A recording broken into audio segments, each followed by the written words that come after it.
The 3D Viewer allows you to view and interact with CAD designs directly in Bild, without having to open the native software. This saves you time and makes it easy for stakeholders to access files, even if they don't have every necessary license.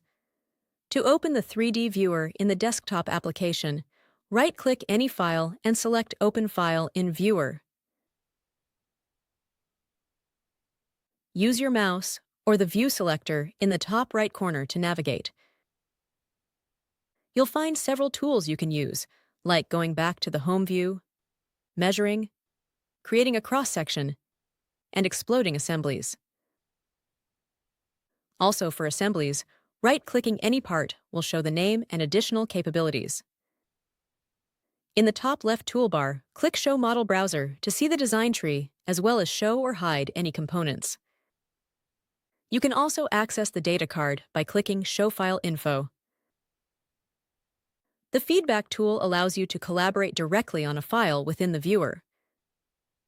To begin, click Add Feedback. You are required to add a title and have the option to include a description, risk level, due date, or assign it to another user to review. Click the pencil icon if there is anything you want to redline in the file. Note that the current orientation of the model, when the feedback item is posted, will be saved.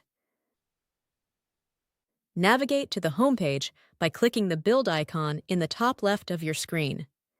Here's where you will find all feedback items assigned to you within each workspace you can access.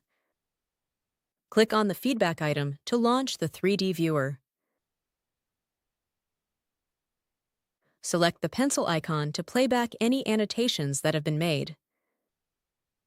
To view feedback items assigned to everyone across a specific workspace, navigate to the Kanban board. Hover over the feedback item and click Open to access additional features. For example, you can view information about the item, add attachments, and leave comments. You can also create and filter with tags to keep things organized. If you want to delete a feedback item, click the three dots in the upper right. To move a feedback item between states, simply drag and drop. Customize the column names and add new columns to meet your preferences. To launch the 3D Viewer from the Kanban board, click inside the feedback item block.